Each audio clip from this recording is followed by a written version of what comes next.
Dieter and Hutch going down on a Tuesday. Is it Tuesday? What day is I it? think it is. What month is it? I think it is. The whole Who's the schedule's had president? me messed up. Who knows? Dude, I've been in a car for the last 2 days. I woke up in Reading this morning. Nothing good is happening when you wake up in Reading in the morning. No offense to our fine listeners in Reading, all two of you. Let the militia know that we mean no offense. Regardless, Jake Hutchinson of Odyssey 95.7 of the game and the Dieter and Hutch podcast has been holding it down at 49ers training camp while I have been holding down my disdain for family vacations. And I'm so tired. How am I more tired after vacation? Jake, first off, I don't spend much time on the tweet machines. But today was one of those days where you have to make an exception because, you got baseball moves that are happening left and right, front, center. Oh, yeah. I got to know who the player who's going to be named later is. And among so many things that are coming across the timeline on the burner account, oh, yeah, still got one. Nice. I see that Brock Purdy is out here just throwing picks, just throwing interceptions like they're going out of business. Like Mark Canna, they're just tossing them in there. And I'm wondering, Jake, what the hell happened with Brock Purdy at 49ers practice today? Because it was, 4 out of his last 5 throws during some drill. I don't know what drill, you can enlighten me, were picks. So where I'll start with this is Purdy got off to a good start. Some people got a little bit ahead of themselves. Okay. I'm sure you can do your research. I can only imagine. Got very, very excited about Mr. Purdy's performance. Is this a general statement on like training camp or like today's performance? Today specifically. Okay. Yeah, some tweets went out. And he threw a great. Listen, he threw a go. I was told that there would be no tweets from the practice field. I read the actual agreement. Well, when it's open practice, I say kick them out. When it's open practice, you're allowed to do whatever. When fans are in there, you can do whatever. But it started off tomorrow. Like his first pass of the day was a hospital ball to Elijah Mitchell, where Jair Brown almost murdered him. Okay. But after that, he looked pretty good. Yeah, he threw a go ball to Debo for a touchdown. That was stellar. Perfectly love to see placed. That. Been missing on a couple of those, which is usual for training camp. Hit on that one. Later, hit Christian McCaffrey on a wheel down the left sideline. Gorgeous, perfectly weighted ball. Look good. Love the wheel. Good for the most part. The interceptions. One was behind Debo. I think that was Jair Brown that got that. His worst of the day was Jimmy G. It was just linebacker. Flashbacks. Demetrius Flanagan fouls there, and you going, don't do it, and then throwing it right to him. That was pretty bad. The full NCAA 10, where it's just right there. Linebacker's 10 feet tall. Yeah, the other two less bad. Deep ball to Juwan Jennings that Jennings maybe should have caught. I think it was. Okay. I think it was the 2 safeties. I think I was right there, and I know Jair Brown was in on. I think it was Odom who got the pick. Apparently. And the ball bounced off Jennings and then got intercepted. That one wasn't on Purdy. Whatever. Last one was like one of the worst balls I've ever seen from him. But I think what happened was, based on Aaron Banks' reaction, that I think Banks got pushed almost into him. That's his thing, right? Which is just par for the course, my friend. No one's supposed to create pressure or anything that gets that close to the quarterback, because it was 2 or 3 feet away from Debo. Made no sense. So that was the last one. I'm sure other teams will gladly pick up on that. Well, we're not allowed to give pressure. I'm just saying a quarterback in training camp's not expecting to get sat on. What I'm personally hoping for, Jake, is that this happens every day in perpetuity so that we have something to talk about, because I'm not going to lie to you. I don't give a shit. I don't not in general. I find training camp to be fascinating and far more interesting than it probably actually is. But the idea that Brock Purdy's throwing interceptions in training camp, if that's a freak out occurrence, so be it, because you know what? The dude has said time and time again, he's out there just trying shit out. That's what he's doing. Let me be clear. Let me give a 1-minute spiel just on give me the feel. Just on turnovers, just on interceptions. Training camp. It's a time to absolutely make mistakes. You should make mistakes. Coaches kind of encourage it. Mm-hmm. We were talking to Chris Furster. He's like, yeah, one-on-ones drive me crazy because guys are working on things. And then Mm-hmm. you in the media pointed out with Brock Purdy throwing interceptions, whatever, Yeah. he's done it before. Quarterbacks throw interceptions all the time. And I'll fucking do it again. You're also just trying to thread the ball in there. You're trying to see what happens, what you can get away with. And so you throw interceptions. Now, if he starts showing those habits where he's just throwing Jimmy G interceptions over the middle, Mm-hmm. then I'll panic. But for now, it's training camp. It happens. It's all good. I mean, listen, I had no problem when people brought up Jimmy G throwing interceptions or Trey Lance throwing interceptions, because when they'd get in a game, they'd do the same shit. But Brock Purdy, we have a case study now. I don't know if it's a large enough sample size. I don't believe he's played 50 NFL games yet, but it's a nice chunk. I mean, enough to know that you're about to pay this guy a ton of money. Right. He's been in 2 NFC championship games. Like, he's played in a Super Bowl. Like, you kind of know what this dude's about. And he's done this, albeit under much different circumstances, the prior 2 times. Like, he's done this in both of his prior training camps. He's out there and he's just slanging the thing for the sake of slanging the thing so that he knows, hey, maybe I can try that in a game. Or, oh, nope, can't do that again. And he has the cognitive ability to be able to compartmentalize that and organize it and know, hey, these are the things I can and cannot do, which is a superpower if you're a quarterback. Not doing things that you cannot do is a pretty valuable thing to be able to do as a quarterback. And Brock Purdy is legitimately trying it out. Now, I heard from folks, and including Jimmy, in training camp, well, I'm just trying stuff out. Dude, it sure looks like you're doing the same stuff in a game. So either you're trying stuff out in a game, which is bad news, or guess what? You probably weren't trying anything out. Jimmy couldn't read shit. He couldn't read a field. He couldn't read the field. Listen, I think we called him one read Jimmy for a reason. Kyle Shanahan gets a lot of shit for a lot of reasons, some of which are very fair, most of which are exaggerated and overblown. No, because he didn't come through in the big game and has made like public mistakes that will get you. It was still egregious that they took the ball in overtime, but that's neither here nor there. I will rip him for that as much as anyone. Doesn't make any sense. The Chiefs laughed. Hey, you know what? We should definitely give Patrick Mahomes a chance to beat us. But they almost won a Super Bowl with Jimmy Garoppolo. Yes, they did. Jimmy Garoppolo's body broke down more and more and more over time. And at one point, Jimmy was competent.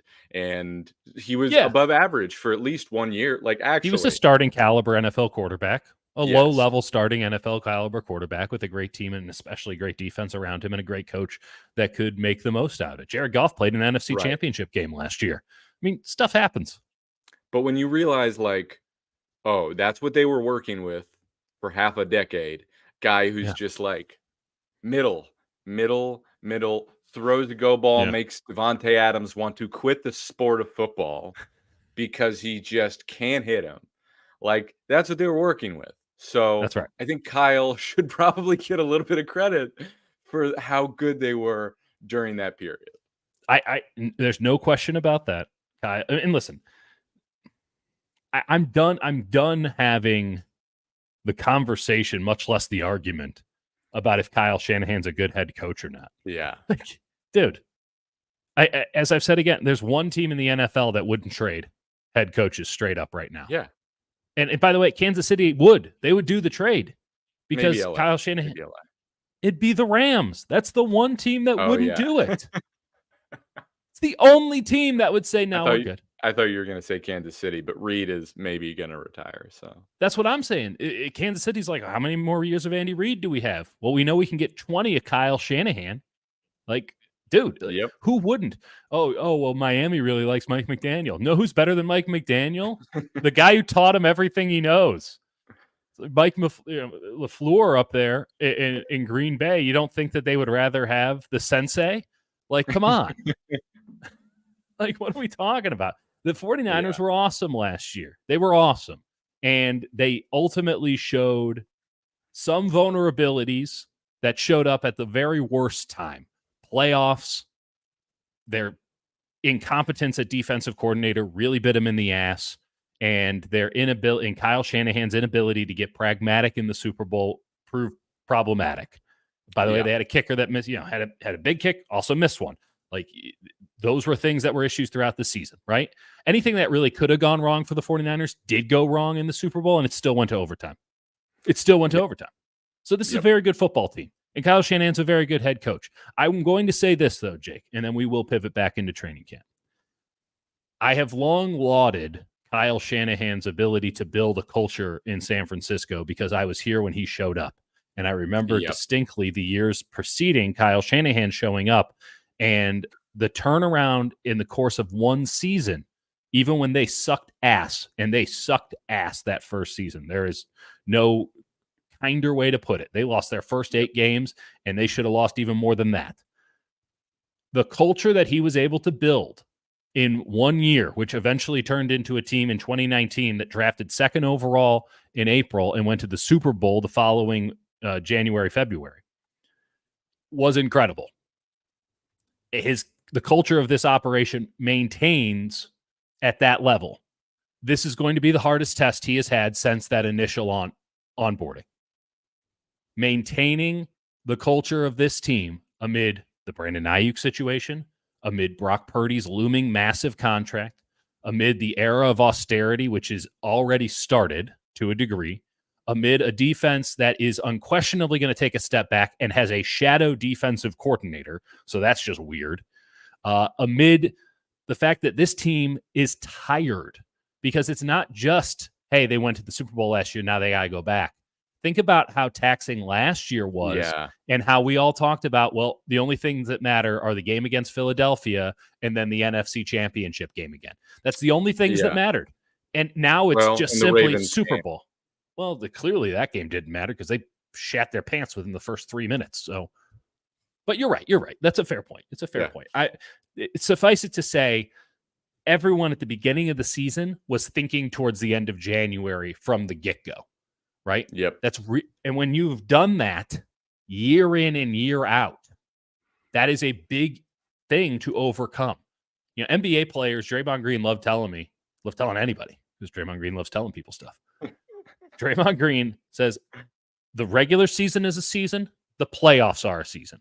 Those games come in at 2, 3, 4x. Football, it's the same thing. The regular season is the season. And then the playoffs, whether you're playing 3 games, 5 games, whatever, is a full season. And the 49ers have played a lot of full seasons over the last couple of years. Even when they had Jimmy Garoppolo playing on an arena football league field, 20 yards wide and 45 yards deep or whatever, that was his field. Even when that was happening, they were going to NFC Championship games. They were in it every year.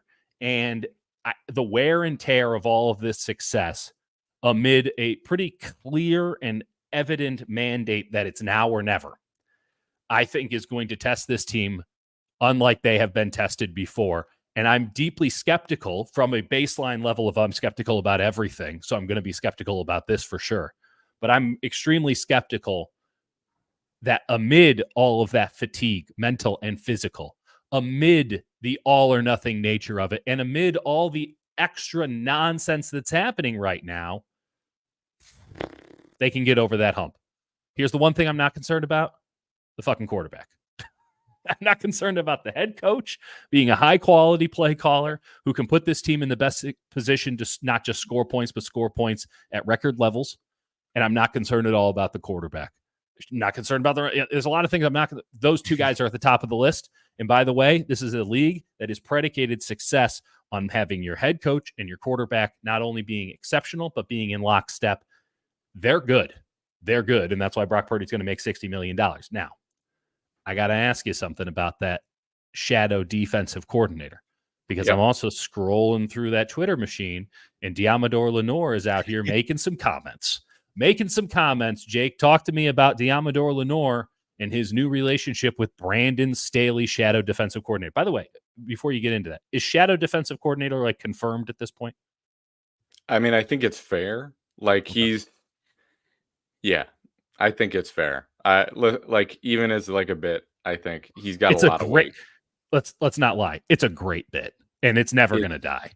It's also Kinda true. that's why they brought him in there, because they were like, "Listen, we want a guy who's been in here, and we don't wanna totally shake things up, but also, like, do whatever you wanna do, let that brain Yeah. run wild, figure out what the best thing is for this," and also, that lets him not have to do as much of, like, day-to-day of running a defense. Just Right. figure out, like, big brain schematic He's nonsense. the Heritage Foundation of defense. He just gets to he gets to be a think tank. God, apparently. What's his project 2025?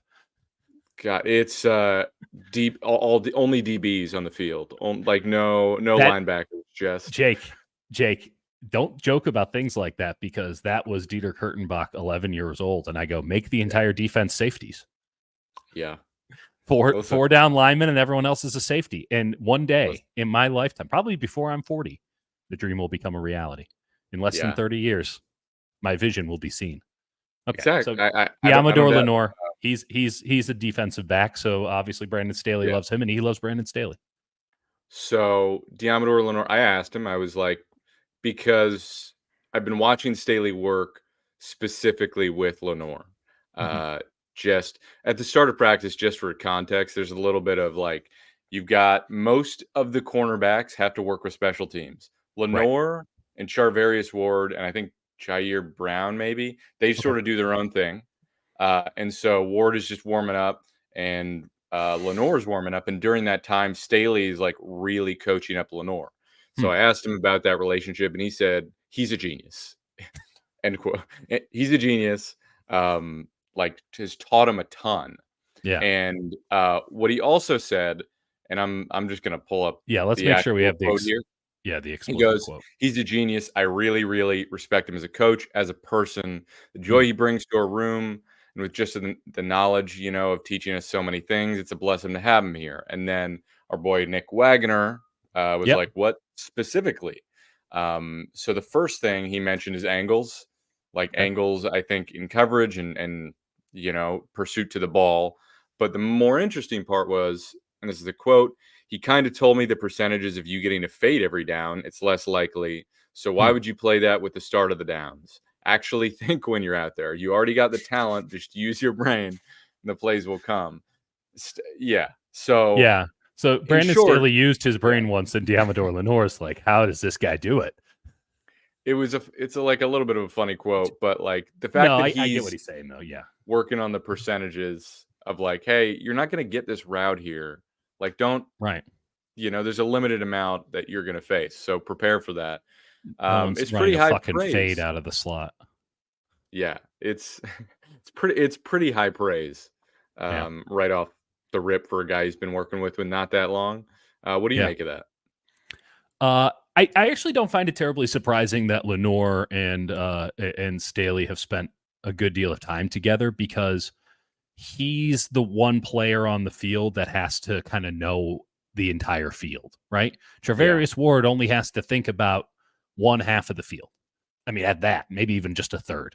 Um, I would like to get Jair Brown in with Staley a lot more if this is in fact the way that he teaches, because yeah, you and I have never once questioned Brandon Staley's acumen as a football coach.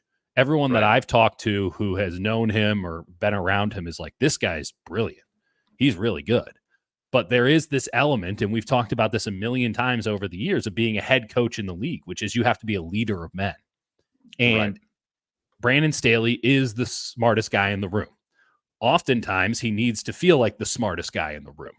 And oftentimes, he projects some of the insecurities of, hey, being the smartest guy in the room doesn't win the room for me onto other guys. And so it created a very strange, and the word that was used to describe him, hokey dynamic.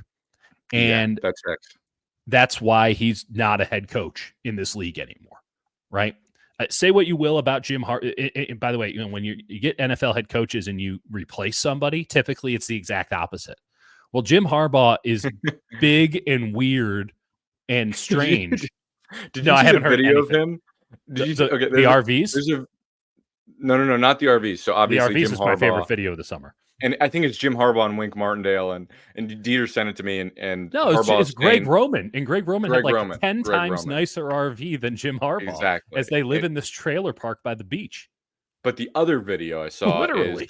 they have these like upgraded version. It's basically tires where you flip the tire. Okay. But because it's, 2024, they have like versions that are more direct that don't just like flop and wobble sideways. It's so Okay. you can pick it up vertically. Okay. There's a video of Justin Herbert doing that, and right behind him is Jim Harbaugh. Just doing it, wearing just some khakis. just yeah, Yeah. just getting after it.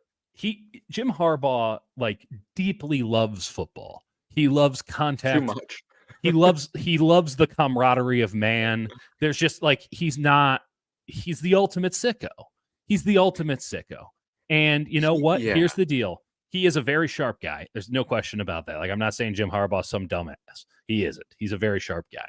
But he's weird and he loves football too much and he loves like being with the guys and just like men being men and all this stuff and it's just like and anyone else if there was an ounce of inauthenticity to it, if it felt like it was being put on for a second, you'd be like, this dude is mentally insane. Yeah.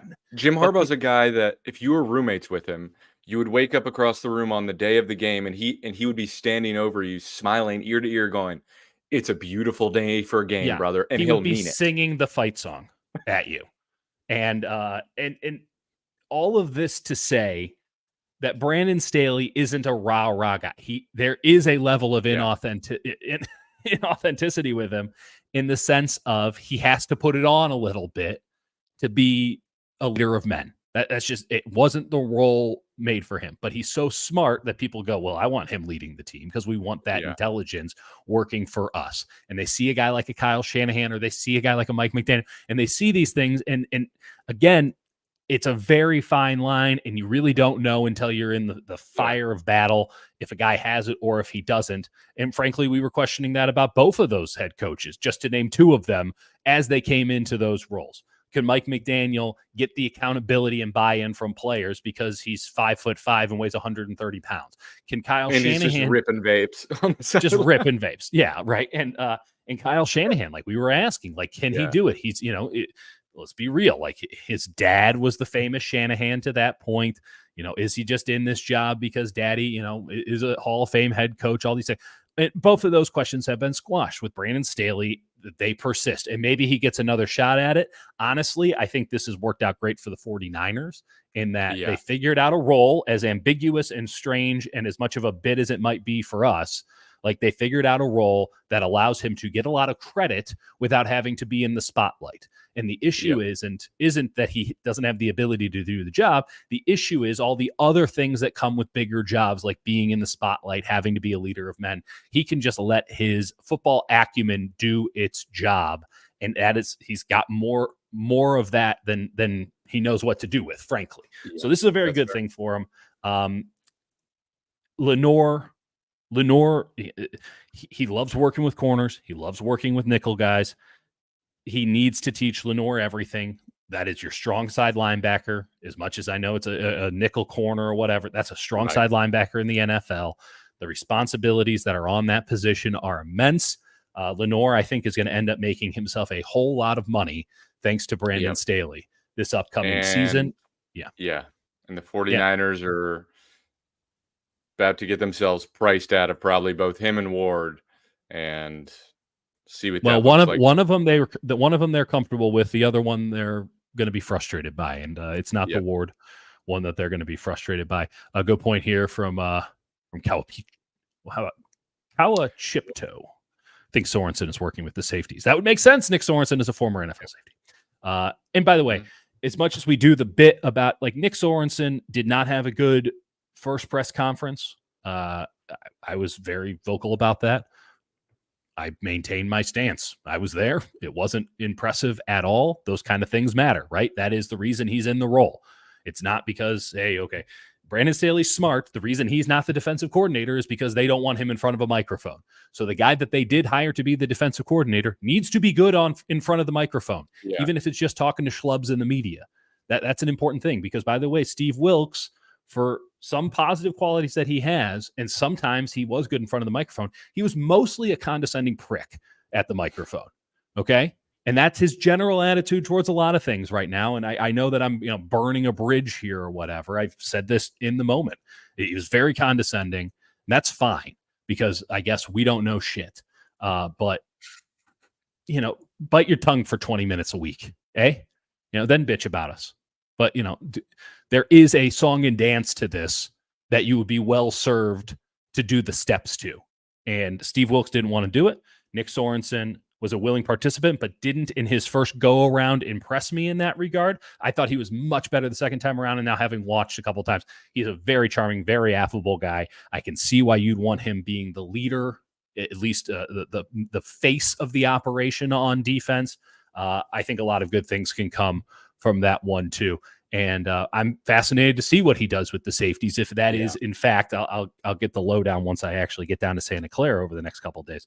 But I'm fascinated to see if safeties are, in fact, his bailiwick. If that's what he is indeed working on, that's obviously a very big deal for me, guy who thinks that safeties are destiny. I want to see how good of a coach he is, because I'm going to give him credit here. He's really pulled it around. He set a low bar. He's exceeded it again and again and again in an unimportant but important area of his job. The more important area of his job is, can he get Jair Brown to be a high-level, top half NFC free safety in a cover 3 system?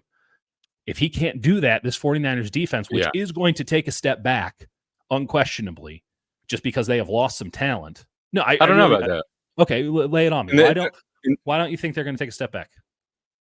So I guess it depends if we're talking about the totality of the season. Like, I think they have a really good shot to have a second better half than last year. I think off the start, I would expect them to be worse initially last year. I still don't trust Lee Collins. To be honest, looked pretty good. He looked really good today. He demolished Dominic Pooney 3 times, I think. No part of that sentence surprises me. Yeah, I think safety is definitely a concern, but Jair Brown has looked pretty good. He's looked around the ball. Jair Brown. Made a couple eraser tackles where it was going to be a run for a first down or whatever, and he cut it off after 7 or 8, which is actually a safety stopping a run for 8 yards is actually super important. That's been impressive. Devondre Campbell hasn't looked as terrible as I initially expected. Linebacker still worries me. But I think they have some options there that are interesting. Fred Warner, I think what they do with Fred Warner will sort of dictate where this defense goes. We're not going to know until week 1. Right. But if I'm them, when you see Fred Warner in training camp, he's around the ball. He's always getting picks. And then in the regular season, it's he does, he's around the ball. But a lot of the times he's carried downfield, having to man a safety, basically.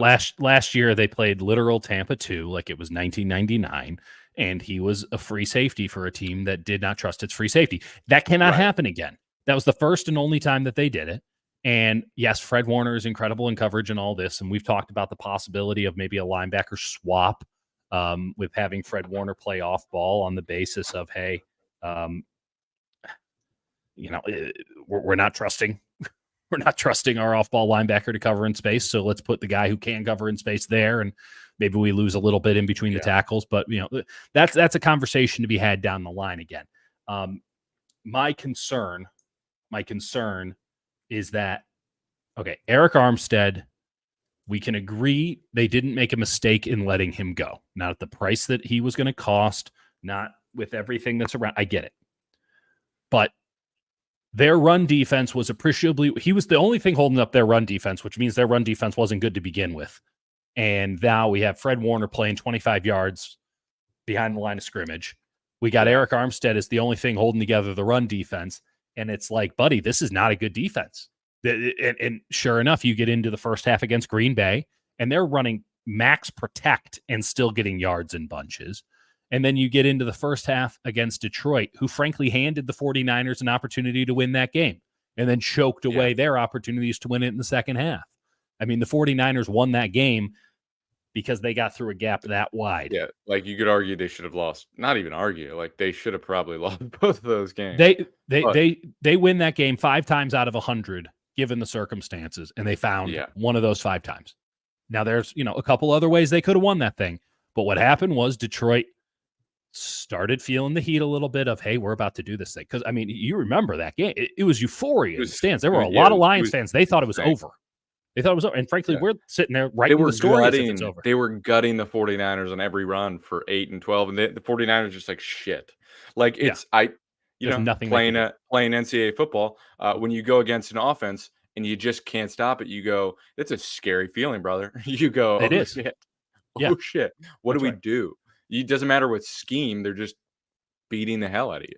So I see a defensive line that's taken a step back. I have. I do. I hope I'm wrong about that because I hate watching mediocre defensive lines, much less bad ones. I think it can only be at worst mediocre given that Nick Bosa's on. But I got questions about it. Leonard Floyd, I got big questions. Fascinated to see what happens. Yeah, he did get sealed by George Kittle today for about a 20-yard run.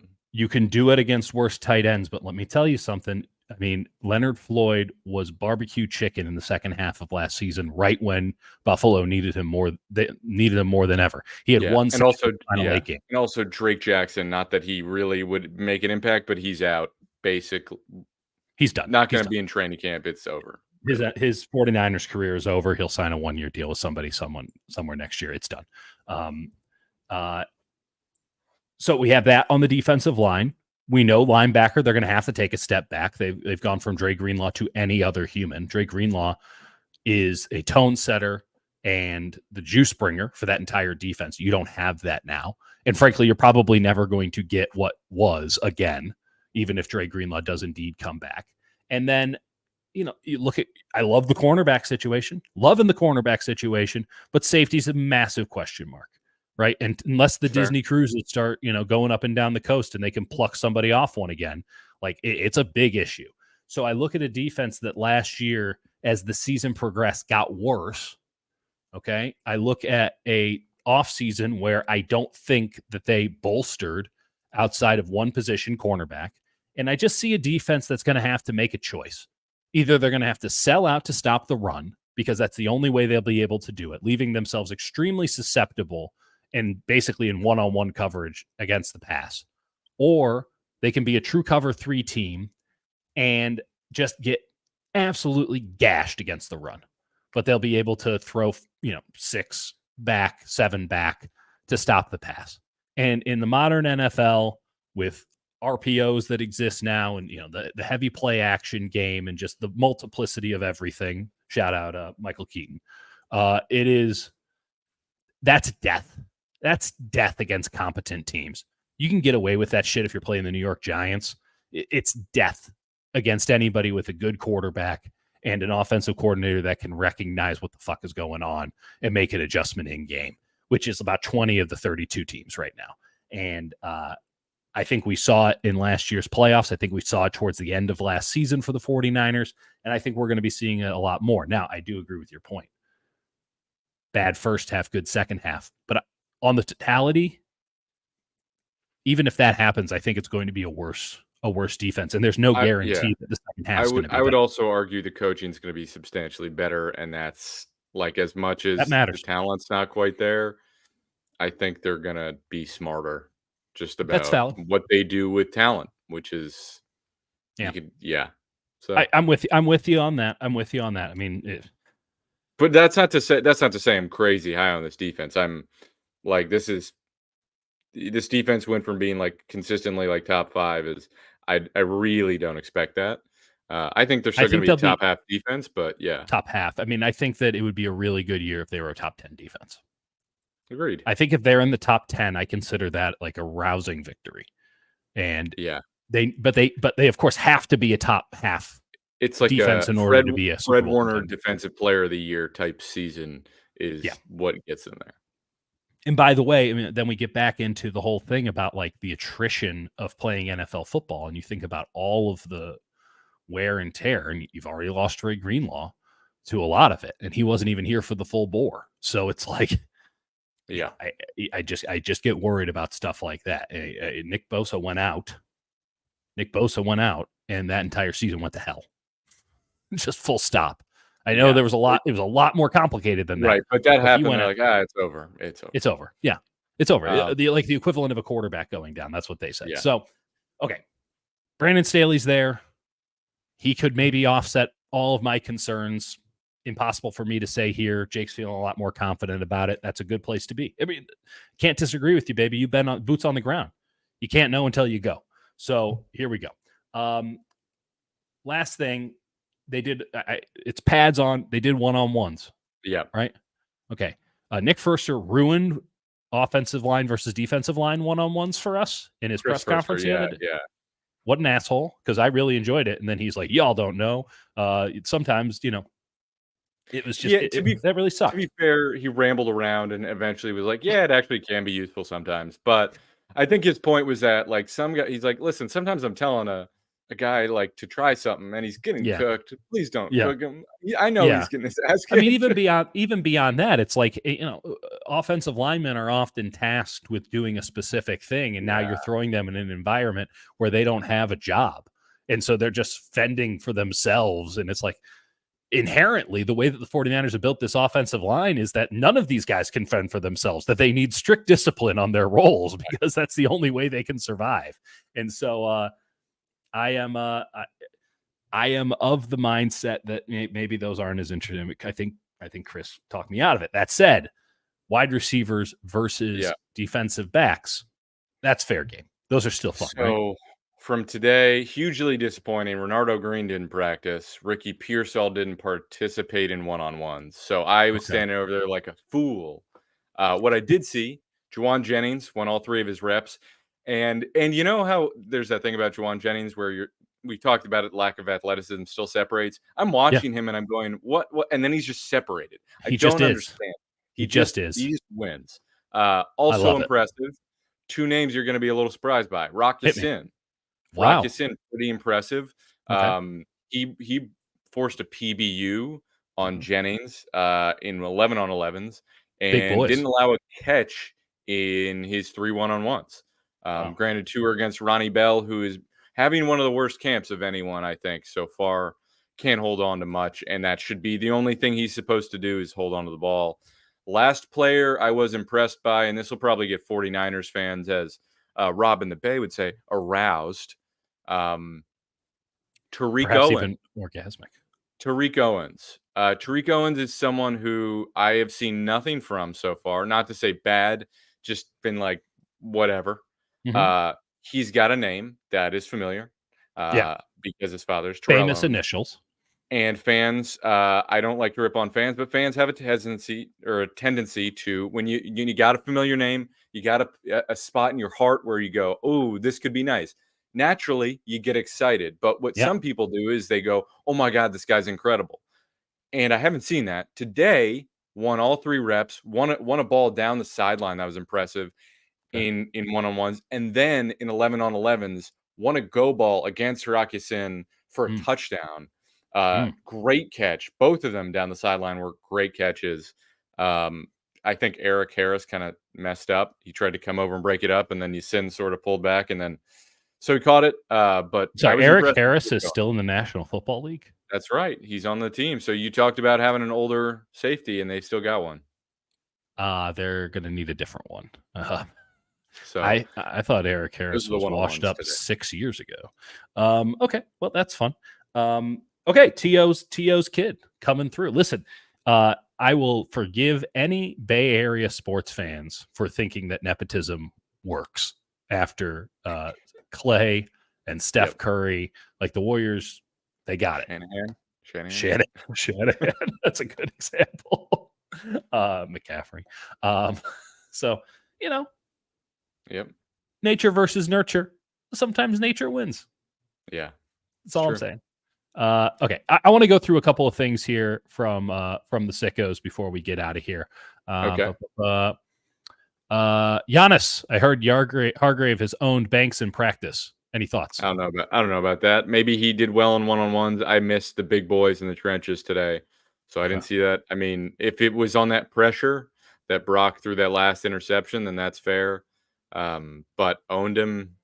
I don't know. Hey, listen, you're not going to catch everything. Maybe he's been dominating. I haven't seen it that way. Just say you don't know, Jake. It's okay. Well, I'll be there tomorrow. We'll have 4 eyes on it, or maybe 3, and one goes a little loose. Who's to say? 49ers throwback, legendary sicko. Any changes on the defense? Are you seeing the cover 3 that we thought? Like, are we getting any You getting any Nothing nuance? nothing wild so far. I mean, it's early. I think Shanahan said, like, yesterday, like, their installs aren't e like, they haven't even installed everything, you know? Okay. So, they're going basic.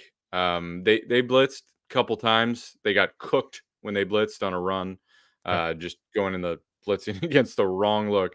But, yeah, Yeah. I think they've been pretty basic so far. Okay. Now this is 49ers faithful forever. Heaven forbid we lose the faithfulness at any point. Heard Latu was and still is cheeks at practice. First He off, has thanks you 49ers faithful forever for using the correct terminology. Cheeks, a favorite here on the pod. he has caught the balls that have come his way. Uh, he has not done any like, he's gotten a couple balls below 5 yards after the line of scrimmage and caught them. Outside of that, I have not seen much from him. Not to say good or bad, just Nothing from Latu. Okay. Sean Seppard pointing out, hey, 49ers played a lot of games recently. The Pats and the Chiefs played a lot of games as well. They had Tom Brady and Patrick Mahomes. I think we're all very high on Brock Purdy, at least here on this show, and I imagine amongst the sickos because we actually watch the games. But Yep. oh boy, I got one. I need yeah, to. This is a good one. So there was a fight today. First good. fight of camp Hell yeah. between Jarrett Kingston and T.Y. McGill. I think just based on Wow. those names alone, you can guess about where my rating's going to be. It was, I'll give it a 1.7 out of Just 10. yeah, It that doesn't seem like a was very fun fight. it was the entire offensive line collapsing, allowing a run stuff on Cody Schrader, getting upset. Don't get mad. Don't get mad because you're getting cooked and then fight. And then apparently they both fell on the ground and it was over quick. Um, you know, I mean, I guess if you're Kingston and McGill, like your guys are on the bubble, like you don't really shouldn't really be fighting for more than a second. They got to But show that they won it. it was underwhelming. Okay. The Cody Schrader minute. What have we seen from the SEC's best running back? What a so stallion. Kyle Juszczyk was asked today about him, or Larry asked him, and he's like, I love Cody Schrader. This guy's awesome. He works so hard. He looks great. Like, he's having to go with like the worst offensive line you've ever seen. Oh my god. And so sometimes it collapses on him. Yeah. But when he gets out in space, like he's got a little giddy up. Oh, yeah. I love him. I love him. He's looking good. If they get rid of them, if I will cry. I will actually cry. I know you will. Let me have this. Just let me have one thing, Kyle. Real quick, no. To the last part. Has Mitchell the suggestion from Invader 49er is that Schrader's going to make the roster and they maybe trade Mitchell. I mean, that's a suggestion I've made a lot around the draft, and I was told flatly they're not shopping him. He looks great. He looks great. Mitchell, and I think it's the last year with him. Let him ride. I think. What about like a JP Mason?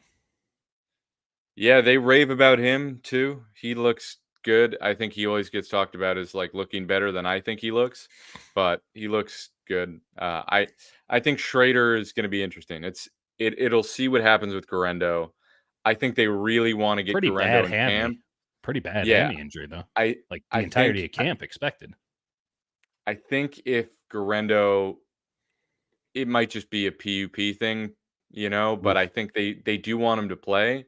So we'll see. We'll see how they handle that. If they maybe go like 5 running backs off the cut day, and then they immediately IR Guerendo as opposed to PUP where he can't come back during the year. I think he's got so much athleticism. I think they might want to do it that way. We'll see. But I don't think they want to lose. I don't think they want to lose Schrader. I don't think so. They'll have to have an agreement with somebody, and they'll have to store him at the Extended Stay America for an extra day. What are they at the Hilton right there? What do you mean? I don't know. Hilton, but they just keep him there. Yeah. Just keep him in the Hilton. Never have to ask any questions. What was the name? What was the name? Did we figure out the name of the goddamn Texans quarterback that was just constantly on the team? No. Stinson? Nope. Nope. Not ringing any bells. Okay. I'll find it later. All right, Jake, I'll be at practice tomorrow. So yes, I'll see you there. And then I'm off to the great Denver. The great Denver. The great land of Denver. Rocky Mountain High. Have a banquet for me, baby. Right. Okay. We will talk. Bye. Appreciate you, folks.